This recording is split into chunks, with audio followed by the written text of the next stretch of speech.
بسم اللہ الرحمن الرحیم۔ موسیقی کے حوالے سے ایک اہم سوال جو اسلامی رسوم و آداب کے معاملے میں پیدا ہوتا ہے وہ یہ ہے کہ کیا موسیقی بالکل ممنوع ہے۔ یہ سوال اس لیے پیدا ہوتا ہے کہ ہمارے ہاں جتنی بھی رسم ہیں، ہمارے ہاں جتنے آداب اور فنکشنز ہیں، اس میں موسیقی بہرحال کوئی نہ کوئی اپنا رول پلے کر رہی ہوتی ہے، اس کا کوئی نہ کوئی جز ہوتا ہے۔ چنانچہ یہ سوال پیدا ہوتا ہے کہ کیا موسیقی یا موسیقی کے آلات یا گانا بجانا اسلام میں بالکل ممنوع قرار دیا ہے۔ تو دیکھیے، کسی بھی چیز کی ممنوع ہونے یا نہ ہونے کے حوالے سے سب سے پہلا ماخذ اس کی طرف ہم رجوع کرتے ہیں اور کرنا چاہیے، وہ قرآن مجید ہے۔ قرآن مجید کو پہ ہم اگر غور کرتے ہیں اور اس میں دیکھتے ہیں تو ہمیں کوئی بھی ایسی بات نظر نہیں آتی جس سے یہ معلوم ہوتا ہو کہ وہ موسیقی کو یا گانے بجانے کو کسی دور سے زیر بحث لے کے آیا۔ اس میں یہ معاملہ زیر بحث ہی نہیں ہے۔ اس سے آگے بڑھ کے دیکھیے کہ بعض ہمارے جو قدیم صحائف ہیں اس سے معلوم ہوتا ہے اور خود قرآن سے بھی معلوم ہوتا ہے کہ حضرت داؤد علیہ السلام جو ہیں وہ گایا کرتے تھے اپنے مزمور پہ، اور اللہ تعالیٰ کے نغمے گایا کرتے تھے، اور یہ باقاعدہ طور پہ ان کی طرف سے ایک دینی اظہار ہوتا تھا اس بات کا کہ جو ان کو الہام ہو رہا ہے اس کو آگے وہ پہنچائیں۔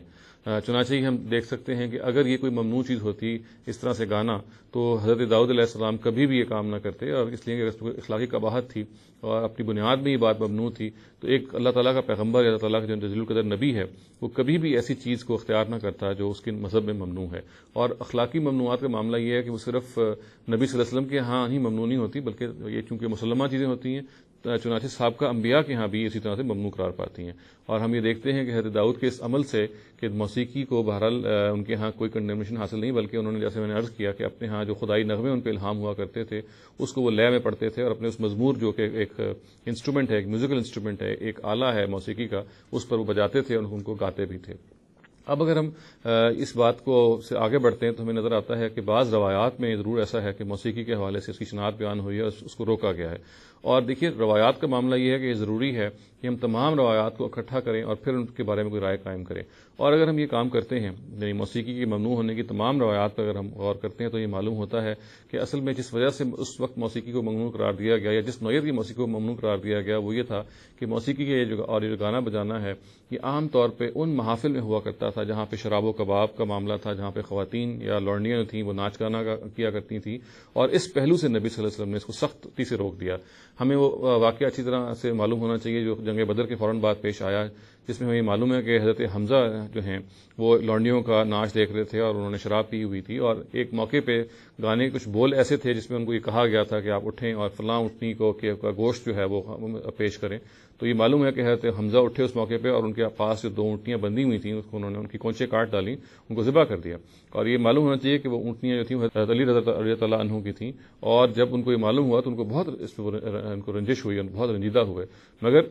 جو بات سمجھنے کی اور کہنے کی ہے وہ یہ ہے کہ مدینے میں بھی جنگ بدر کے بعد بھی یہ صورتحال تھی کہ یہ جو موسیقی کی جو محفلیں تھیں یہ اس طرح سے برپا تھیں، اور اس کو ایک تدریج سے بھی ظاہر ہے ہمیں معلوم ہے کہ اسلام میں ختم کیا گیا۔ تو سمجھنے کی بات یہ ہے کہ موسیقی کے آلات کے حوالے سے، موسیقی کی محافل کے حوالے سے جس وجہ سے موسیقی کو ہمیں نظر آتا ہے کہ اس کے بارے میں بہت شنی الفاظ ہیں اور کہا گیا ہے بعض جگہوں پہ اس کو بالکل ممنوع، تو اس کی وجہ اصل میں اس کا غلط استعمال تھا۔ اس کے برعکس ہم یہ دیکھیے کہ بعض ایسی روایتیں موجود ہیں، بعض ایسے واقعات موجود ہیں جس میں بالکل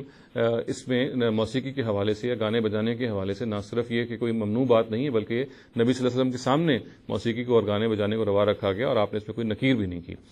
یہ معلوم ہے کہ ایک موقع پہ، یہ بخاری کی روایت ہے، اور حضرت عائشہ یہ کہتی ہیں کہ نبی صلی اللہ علیہ وسلم ان کے پاس آئے،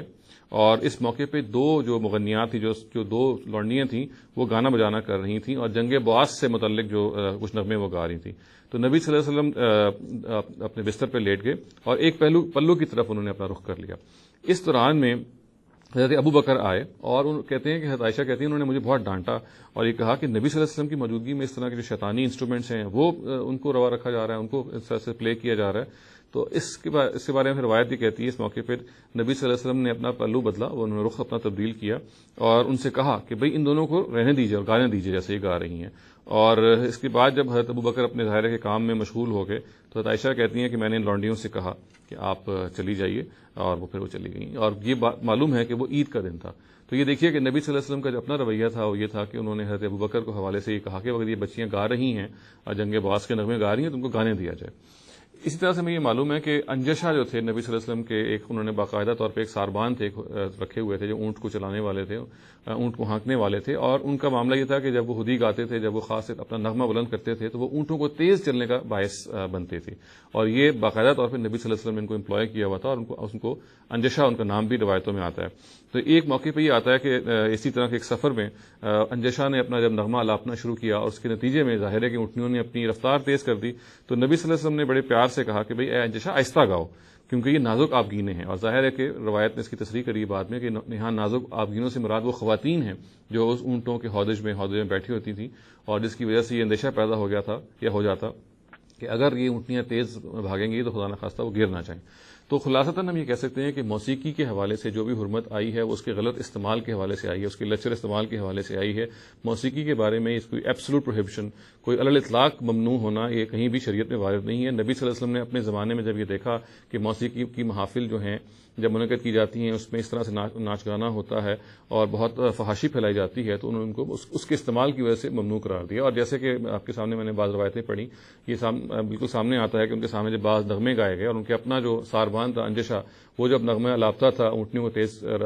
لے جانے کے لیے یا تیز کرنے کے لیے، تو نبی صلی اللہ علیہ وسلم نے کبھی کوئی نکیر نہیں کی اور بالکل ایک اس کا معاشرے کا ایک فطری حصہ سمجھا۔ تو ہم یہ کہہ سکتے ہیں کہ موسیقی کا غلط استعمال ہے جو اسلام میں ممنوع ہے، وہ موسیقی کی جو انسان کے دل کو آگے بڑھاتی ہے، اس کے اندر ایک جذبہ پیدا کرتی ہے جو پاک اور صاف ستھری ہے، ایسی موسیقی بھی اور ایسے گانوں کے بارے میں کوئی اعتراض شریعت میں موجود نہیں ہے۔ اقول قولی ھذا واستغفر اللہ لی ولکم ولسائر المسلمین والمسلمات۔